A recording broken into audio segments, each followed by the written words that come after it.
మధ్యకాలంలో అందరికీ భయం భయం పెరిగిపోయి హార్ట్ అటాక్లు వస్తున్నాయి. కారణం ఏంటంటే ప్రధాన కారణం గుండె జబ్బులు, కొలెస్ట్రాల్, హార్ట్ అటాక్స్ ఇలాంటివి రావడానికి పెద్ద కారణం ఏంటంటే మనం ఏదైతే షడ్రుచులు అనుకున్నామో వగరు పదార్థం తీసేసాం. ఆ వగరు పదార్థం ఏంటంటున్నారు? ఆవు నెయ్యి, నువ్వుల నూనె, వేరుశనగ నూనె ఇవి మనం వాడడం మానేసాం. రిఫైన్డ్ అనే పేరుతో రిఫైన్డ్ ఆయిల్స్కి వెళ్ళిపోయాం. రిఫైన్డ్ ఆయిల్ ఏం చేస్తుంటే మన బాడీలో పేరుకున్న కొవ్వుని అట్లనే దీన్ని తీదండి. దానివల్ల కొవ్వు పట్టకపోవచ్చు, కానీ ఉన్నదాన్ని శుభ్రం చేయదు, దాన్ని బర్న్ చేయదు. మీకు నువ్వు నూనె, వేరుశనగ నూనె, నెయ్యి మాత్రమే ఫ్యాట్ని బర్న్ చేస్తాయి, రక్తనాళాల్లో ఆ కొలెస్ట్రాల్ పేరుకోకుండా చేస్తాయి. అందుకు మనకి హార్ట్ అటాక్స్ తక్కువ. ఇప్పుడు మానేయడం వల్లే మనకి ఈ హార్ట్ అటాక్స్ ఎక్కువ. రెండు ఏంటంటే వేళకాని వేళలో భోంచేయడం. చెప్పాను కదా, సూర్యుడు ఉండగా భోంచేయాలని. అంటే సూర్యుడు ఉండగా మన స్టమక్లో జఠరాగ్ని ఉంటుంది. సూర్యాస్తమయం తర్వాత ఇది చల్లారిపోద్ది, అప్పుడు వేసినా ఉడకదు, మళ్ళీ పొద్దున్న లెగ్గానే ఉడకడం మొదలవుద్ది. ఈలోగా ఇది అలాగే ఉంటుంది. ఇంకోటి వేసేస్తాం మనం, మిడ్ నైట్ దోశలు, 4 AM బిర్యానీలు. ఇప్పుడు మనిషి ఎంత ఆహారం తీసుకోవాలి, దానివల్ల మనకి న్యూట్రిషన్స్ ఏదో చెప్తాం కదా, సైంటిఫిక్గా చాలా మాట్లాడతాం మనం. ఫిజికల్ బాడీకి ఏమేమి కావాలి, మనం ఏం తింటే అవి మనకి సరిపడా అందుతాయి, ఆరోగ్యంగా ఉంటాం, ఎన్నిసార్లు తినాలి, ఇలాంటి ఏం తినాలి, ఎలా తినాలి, చాలా డైలమాలు ఉన్నాయి.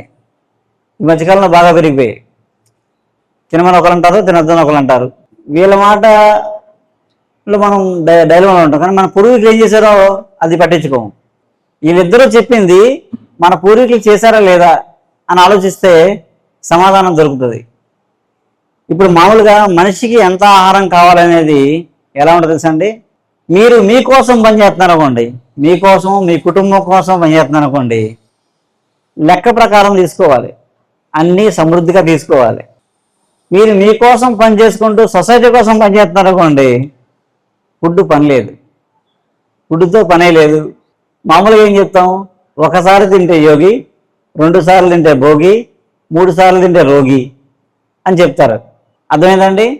మామూలుగా ఉదయం భోజనం, మన ఇండియన్ ట్రెడిషన్ ఏంటంటే, భారతీయుల యొక్క ఆహారం తీసుకునే వేళలు ఏంటంటే ఉదయం భోజనం, సాయంత్రం 5-6 లోపల భోజనం, మధ్యాహ్నం టిఫిన్లు, మనకి స్నాక్స్ మధ్యాహ్నం. అలాగే వ్యవసాయం పనికి వెళ్ళే వాళ్ళైతే మధ్యాహ్నం కూడా భోజనం చేసేవారు. ఇది మామూలుగా లెక్క. ఆ సీజన్లో ఏం దొరుకుతున్నాయో తినేవారు.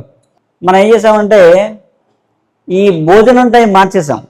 అంటే ఎప్పుడైతే లేచే టైం మారిపోయిందో, మనం లేచే టైం మారిపోయిందో, ఈ భోజనం టైం మారిపోయింది.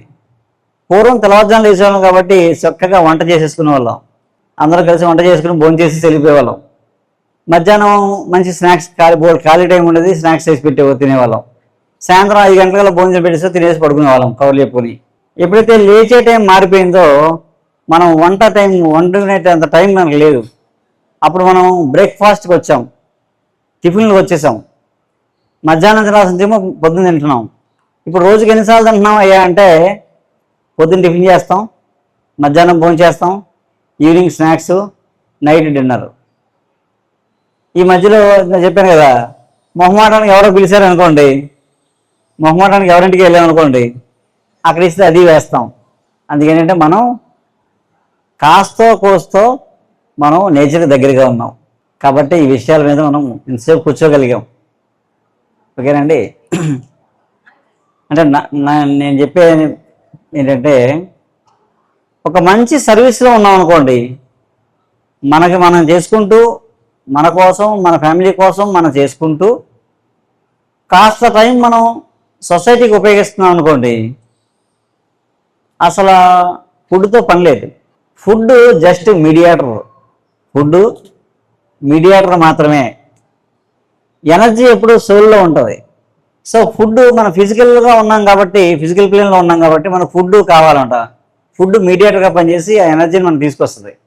మీకు ఎందుకు చెప్తున్నానంటే, కొన్ని ఎగ్జాంపుల్స్ చెప్తాను నేను. అంటే ఫుడ్ మీద మీరు ఏం పట్టించుకోకండి, మీరు ఎప్పుడు ఆకలిస్తే అప్పుడు తినండి, ఏముంటే తినండి.